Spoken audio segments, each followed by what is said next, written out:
नमस्कार दोस्तों, hello guys, कैसे हो।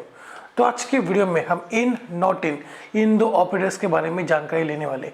सो without wasting any more time, let's get started. So guys, this is Prasad and welcome to PM Guru.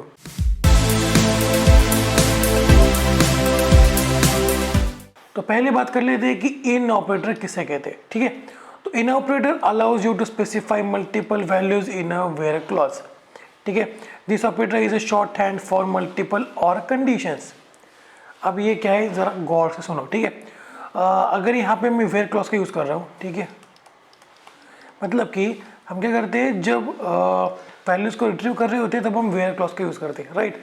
Where, उसके बाद अगर आपको किसी पर्टिकुलर कॉलम के लिए मल्टीपल वैल्यूज डालनी है, मतलब कि सपोज अगर चाहते हो कि आपके पास एक स्टूडेंट नाम का टेबल है, ठीक है, और आप चाहते हो कि उनमें से आपको कंट्री वाइज स्टूडेंट के नाम चाहिए, मतलब कि अगर आप चाहते हो कि इंडिया में कितने स्टूडेंट्स हैं, ठीक है, उस टेबल में इंडिया के कितने स्टूडेंट्स हैं, ठीक है, उसके बाद रशिया के कितने स्टूडेंट्स हैं, ठीक है, उसके बाद नेपाल के कितने स्टूडेंट्स हैं। ठीक है, तो अगर आपको जानकारी चाहिए उन स्टूडेंट्स की जो इंडिया, रशिया या फिर नेपाल, इन तीन कंट्रीज में पढ़ाई कर रहे हैं, ठीक है, नेपाल में पढ़ाई करने कौन जाता है वो, ठीक है, समझो। और स्टूडेंट टेबल के अंदर कंट्री एक कॉलम है, ठीक है, नेम एक कॉलम है एंड आईडी एक कॉलम है, ठीक है।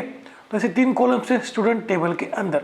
तो अगर बात करूँ कंट्री कॉलम की, तो यहाँ पे बहुत सारे देश, बहुत सारी कंट्रीज मौजूद है, ठीक है, बट हमें उन स्टूडेंट के नाम चाहिए जिनकी जो कंट्री है वो इंडिया है, रशिया है या फिर नेपाल है, मतलब कि जो इन तीन में से किसी कंट्री में पढ़ाई कर रहे हैं, राइट। तो हम क्या करेंगे, country is equal to India और country is equal to Russia और country is equal to Nepal. ठीक है, ये तो मैंने कर लिया और ऑपरेटर की मदद से। मैंने क्या किया कि यहाँ पे एक सिलेक्ट स्टेटमेंट लिया, उसके बाद मैंने वेयर क्लॉज का यूज कर दिया जिसमें मैंने country is equal to India और country is equal to Russia और country is equal to Nepal कर दिया, राइट। तो ठीक है, यहाँ पे तो तीन ही वैल्यूज है तो आपका काम चल जाएगा और के साथ भी।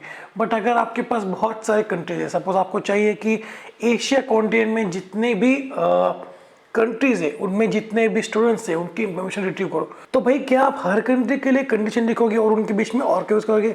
नहीं ना। तो यहाँ पे कंसेप्ट आता है इन ऑपरेटर का।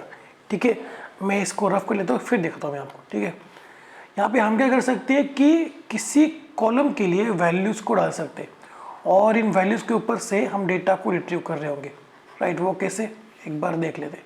ठीक है, तो मैं यहाँ पे करता हूँ वेयर, ठीक है, उसके बाद जिस भी कॉलम के लिए मुझे वैल्यूज डालनी है उस कॉलम का नाम। ठीक है, यहाँ पे पहले तो सिलेक्ट स्टेटमेंट, उसके बाद वेयर क्लॉज, उसके बाद कॉलम का नाम जो यहाँ पे आएगा कंट्री, ओके, उसके बाद इन कीवर्ड, ओके, उसके बाद इन ब्रैकेट आपको जो कोई भी वैल्यूज डालनी है आप डाल सकते हो। ठीक है, मैं अभी डालता हूँ India, Russia, and spelling mistake हो गई तो माफ करना, ठीक है, और नेपाल, ठीक है, उसके बाद सेमीकोलन। तो अगर मैं करूँ सिलेक्ट स्टार फ्रॉम, यहाँ पे टेबल का नाम क्या है, वो स्टूडेंट, राइट, उसके बाद वेयर क्लॉज, उसके बाद कॉलम का नाम जो यहाँ पे कंट्री, उसके बाद इन ऑपरेटर और इन ब्रैकेट वैल्यूज डाल दो, राइट। यहाँ पे क्या है, India, Russia and Nepal, right. तो जैसे मैं क्वेरी फायर करूँगा तो क्या होगा, ऐसे स्टूडेंट के नाम मेरे सामने आ जाएंगे जो इन तीन कंट्रीज में से किसी कंट्री में पढ़ाई कर रहे हैं, राइट। या तो वो इंडिया में होंगे, या तो वो रशिया में होंगे, या फिर वो नेपाल में होंगे।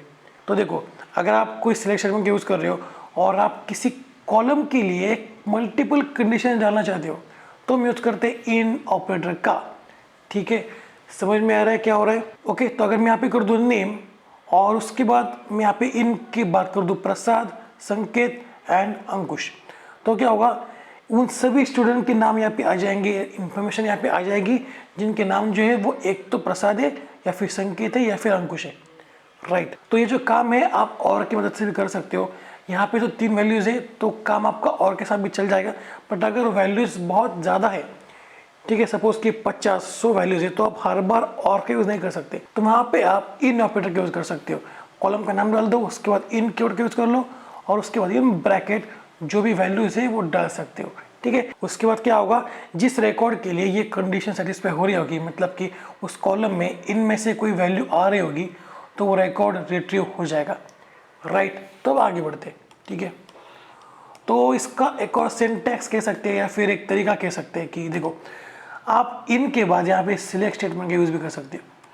अब ऐसा क्यों, देखो अगर आप यहाँ पे सिंपली यही एग्जांपल अगर मैं लूँ, देखो अगर मैं ये एग्जांपल लूँ कि अगर मुझे ऐसे स्टूडेंट की इंफॉर्मेशन चाहिए जो किन कंट्रीज़ में पढ़ाई कर रहे हैं, ठीक है, यहाँ पे मैंने 3 लिया, बट अगर मुझे चाहिए कि एशिया में जितने भी कंट्रीज़ है उनके स्टूडेंट की इंफॉर्मेशन मुझे चाहिए, तो वह कैसे होगा, ठीक है। सपोज हमारे पास एक और टेबल है जो है वर्ल्ड नाम से, ठीक है।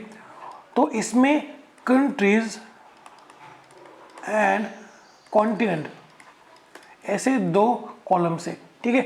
और यहाँ पे कुछ रिकॉर्ड्स है, सपोज कि इंडिया एशिया में आता है, नेपाल भी एशिया में आता है, राइट, रशिया भी एशिया में आता है, ठीक है। तो मुझे ऐसे स्टूडेंट की इंफॉर्मेशन चाहिए जहाँ पे कंट्री जो है वो एशिया की हो। तो हम क्या कर सकते हैं, यहाँ पे पहले तो वेयर क्लॉज, उसके बाद कंट्री, उसके बाद इन कीवर्ड, उसके बाद इन ब्रैकेट, यहाँ पे आपको सिलेक्ट क्यूरी का यूज करना है, ठीक है। वो सिलेक्ट क्यूरी होगी वर्ल्ड टेबल के लिए, राइट। तो यहाँ पे मैं करूँगा select country from world where, यहाँ पे मैं वेयर का यूज कर रहा हूँ, ठीक है, where continent is equal to Asia, ठीक है। और जैसे ये क्यूरी रन होगी तो क्या होगा, एशिया की जो सभी कंट्रीज है वो यहाँ पे इन ब्रैकेट के अंदर आ जाएंगे। उसके बाद क्या होगा, जो भी स्टूडेंट के लिए कंट्री जो है इनमें से कोई होगी वो रिकॉर्ड रिट्रीव हो जाएंगे, वो स्टूडेंट की इंफॉर्मेशन जो है वो रिट्रीव हो जाएगी, ठीक है। समझ में आ रहा है व्हाट इज इन, ओके। अगर आपको किसी कॉलम के ऊपर मल्टीपल वैल्यूज अप्लाई करनी है और आपको उसके ऊपर से ही डेटा को रिट्रीव करना है तो हम यूज करते हैं इन का, ठीक है। तो हमारे पास एक और कंसेप्ट है वो है नॉट इन का, ये एग्जैक्टली अपोजिट है इन के। तो क्या होता है, देखो not in SQL query check the given expression और the column name against the values, if there is a match then the select statement will not retrieve the particular record. तो इनमें क्या होता था कि स्टूडेंट टेबल के लिए जो कंट्री कॉलम है उसमें अगर ये वैल्यूज आ जाती थी तो रिकॉर्ड रिट्रीव हो जाता था, राइट। बट नॉट इन में क्या है कि अगर ये वैल्यूज उस कॉलम के अंदर आ रहे हैं तो वो रिकॉर्ड रिट्रीव नहीं होगा, वो रिकॉर्ड्स छोड़ के बाकी सभी रिकॉर्ड्स रिट्रीव हो जाएंगे, राइट। ये सेम है नॉट की तरह, राइट। अगर उस स्टूडेंट के लिए कंट्री नेम इन वैल्यूज में से कोई आ रहा है तो वो रिकॉर्ड्स रिट्रीव नहीं होंगे, ठीक है। तो अगर मैं इसका एग्जांपल देखूं तो अगर मैं यहाँ पे करूँ वेयर क्लॉज, ओके, और मुझे ऐसे बच्चों की इंफॉर्मेशन नहीं चाहिए जो पाकिस्तान में पढ़ाई करते, ठीक है। तो मैं यहाँ पे कर दूँ कंट्री नॉट इन, उसके बाद इन ब्रैकेट में कर दूँ पाकिस्तान, और मैं उसके बाद कर दूँ इंग्लैंड, ठीक है। तो यहाँ पे क्या होगा, ऐसे रिकॉर्ड्स रिट्रीव नहीं होंगे जिनमें कंट्री जो है वो पाकिस्तान है या फिर इंग्लैंड है, राइट। और ये दोनों छोड़ के बाकी सभी स्टूडेंट के लिए जो इन्फॉर्मेशन है वो रिट्रीव हो जाएगी, राइट। समझ में आ रहा है। तो अब आगे बढ़ते, इसके अंदर भी आप सिलेक्ट स्टेटमेंट का यूज कर सकते हो, ये मैंने पहले आपको समझा दिया है कि ये कैसे काम करते हैं, ठीक है। तो अब चलते हैं माइस्क्यूएल में और देखते इसके एग्जाम्पल। तो हम आ चुके हैं माइस्क्यूएल में, ठीक है। तो मैंने यहाँ पे पहले क्या किया, एक स्टूडेंट का टेबल क्रिएट कर दिया जिसके अंदर आईडी, नेम एंड कंट्री से 3 कॉलम्स मौजूद है, ठीक है। उसके बाद मैंने कुछ वैल्यूज को इंसर्ट कर दिया, ओके। तो अब देख लीजिए कि स्टूडेंट टेबल के अंदर कौन कौन से रिकॉर्ड्स मौजूद है। सिलेक्ट स्टार फ्रॉम स्टूडेंट, ठीक है। यहाँ पे हमारे पास 1 2 3 4 5 6 रिकॉर्ड्स मौजूद है, ठीक है। उनमें से कोई इंडिया में रहने वाला है, कोई नेपाल में, कोई ऑस्ट्रेलिया में, कोई इंग्लैंड में, कोई रशिया में, राइट। अब हमें क्या करना है कि कंडीशन लगानी है, ठीक है, कि ऐसे हमें रिकॉर्ड चाहिए जो एक तो इंडिया में हो, नेपाल में हो या फिर रशिया में हो। तो मैं क्या करूँगा, कंडीशन डालूंगा कंट्री कॉलम के ऊपर कि यहाँ पे नेपाल, इंडिया और रशिया हो तो ही उस रिकॉर्ड को रिट्रीव कर लो, राइट। तो यहाँ पे एक बार कंडीशन डाल के देख लेते, ठीक है। मैं इसको पहले थोड़ा सा नीचे लाने की कोशिश करता हूँ। तो अब देखो, सिलेक्ट स्टार फ्रॉम स्टूडेंट इसके बाद वेयर क्लॉज, उसके बाद कॉलम का नाम जो यहाँ पे है कंट्री, ठीक है, उसके बाद इन कीवर्ड, उसके बाद इन ब्रैकेट में डालूंगा यहाँ पे वैल्यूज को, ठीक है। तो मैं पहले डालूंगा इंडिया, ठीक है। अगर कंट्री जो है वो इंडिया है तो उस रिकॉर्ड को रिट्रीव कर लो, ठीक है।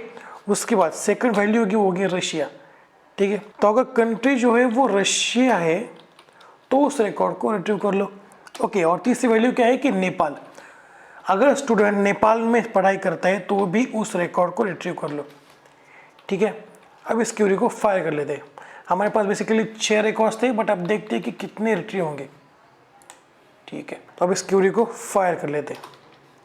तो अब देखो 4 रिकॉर्ड्स यहाँ भी आ रहे हैं, जिनमें से पहला जो है वो इंडिया में है, दूसरा जो है वो नेपाल में पढ़ाई कर रहा है, तीसरा जो है वो रशिया में पढ़ाई कर रहा है, और चौथा जो है वो नेपाल में पढ़ाई कर रहा है। तो हमारे पास 4 रिकॉर्ड्स आ चुके हैं जो इंडिया, नेपाल और रशिया में काम करते हैं, पढ़ाई करते हैं, ठीक है, ठीक है। सपोज करो कि आपके पास हजारों लाखों बच्चों का डेटा है, राइट, और आप चाहते हो कि ऐसे ही स्टूडेंट की इंफॉर्मेशन रिट्रीव हो जो एशिया में पढ़ाई कर रहे हैं, एशिया में काम कर रहे हैं, राइट, मतलब कि एशियन कंट्रीज में वो काम कर रहे हो। तो आप कैसे करोगे? पहले तो यहाँ पे हमारे पास एक और टेबल होगा वर्ल्ड नाम से, ठीक है। तो मैं उस टेबल को अभी क्रिएट नहीं करने वाला क्योंकि बहुत टाइम चला जाएगा, राइट। तो मैं क्या करता हूँ, यहाँ पे सिंपली एक क्वेरी लिखता हूँ, ठीक है।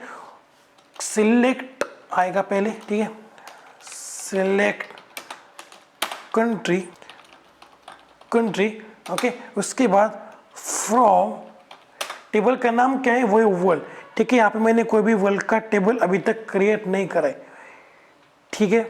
क्यों? क्योंकि अगर मैं वर्ल्ड का टेबल यहाँ पे क्रिएट करने की कोशिश करूँगा तो क्या होगा, बहुत सारा टाइम ज़ाया चला जाएगा, क्योंकि वर्ल्ड का जो टेबल है वो बहुत बड़ा बन सकता है, राइट। आप अज्यूम करो कि आपके पास एक वर्ल्ड का टेबल है जिसमें सभी कंट्रीज लिस्टेड है और उनके कॉन्टिनेंट भी लिस्टेड है, राइट। और अगर मैं कर दूँ वेयर क्लॉज का यूज, उसके बाद वेयर, उसके बाद कॉन्टिनेंट, ओके। अगर कॉन्टिनेंट इक्वल टू है एशिया के, एशिया के, तो उन सभी कंट्रीज को रिट्रीव कर लो। तो क्या होगा, ये क्वेरी रन होते ही ऐसे कंट्रीज इस ब्रैकेट के अंदर आ जाएंगे जो एशिया के अंदर मौजूद है, ठीक है। उसके बाद जिन भी स्टूडेंट के लिए कंट्री नेम जो है वो इन वैल्यूज में से कोई होगा तो वो रिकॉर्ड रिट्रीव हो जाएगा, राइट। समझ में आ रहा है? तो अब आगे बढ़ते हैं, ओके। मैं इसको पहले कॉपी कर लेता हूँ और मैं लाता हूँ इसको नीचे, ठीक है। अब मैं इसको यहाँ पे पेस्ट कर देता हूँ और मैं इसको पहले हटा देता हूँ। इन समझ में आ रहा है क्या हो रहा है? अब हम बात कर लेते हैं नॉट इन की, ठीक है। अगर मैं यहाँ पे नॉट इन कर दूँ तो इसका मतलब ये है कि इसके बाद जो कोई भी वैल्यूज आएंगी ब्रैकेट के अंदर, वो वैल्यूज अगर सेटिस्फाई कर रही है, वो वैल्यूज अगर किसी रिकॉर्ड के लिए आ रही है टेबल के अंदर, तो वो रिकॉर्ड रिटर्न नहीं होंगे। तो अगर मैं यहाँ पे कर दूँ England, England and Australia, Australia, ठीक है। तो अगर जिन रिकॉर्ड्स के लिए कंट्री जो है वो इंग्लैंड है या फिर ऑस्ट्रेलिया है, वो रिकॉर्ड्स यहाँ पे रिट्रीव नहीं होंगे। तो सबसे पहले क्या कर लेते हैं, इस सिंपल क्वेरी को रन कर लेते हैं, ठीक है। तो देखो अब यहाँ पे 2 रिकॉर्ड्स मौजूद है जो ऑस्ट्रेलिया एंड इंग्लैंड इन दोनों में काम करते, पढ़ाई करते हैं, ठीक है। अब अगर मैं इस क्वेरी को फायर करूंगा तो क्या होगा, वो दोनों रिकॉर्ड्स ड्रॉप हो जाएंगे। ड्रॉप मतलब कि वो रिट्रीव नहीं होंगे, वो दोनों छोड़ के बाकी सभी रिकॉर्ड्स यहाँ पे रिट्रीव हो जाएंगे। तो अगर मैं नोटिंग के बाद इन ब्रैकेट कुछ वैल्यूज डाल रहा हूँ, तो अगर उस रिकॉर्ड के लिए वो वैल्यूज उस कॉलम के अंदर आ रहे हैं तो वो रिकॉर्ड्स रिट्रीव नहीं होंगे, वो रिकॉर्ड छोड़ के बाकी सभी रिकॉर्ड्स रिट्रीव हो जाएंगे। तो आज के लिए इतना ही। अगर कुछ डाउट हो तो मुझसे कमेंट बॉक्स में पूछ सकते हो। So that's it for today guys. अगर वीडियो पसंद आती हो तो वीडियो को लाइक कर दो, नहीं हो तो चैनल को सब्सक्राइब कर लो और बेल आइकन को जरूर से प्रेस कर दो। तो मिलते हैं अगले वीडियो में, तब तक के लिए see you, have a good day and bye.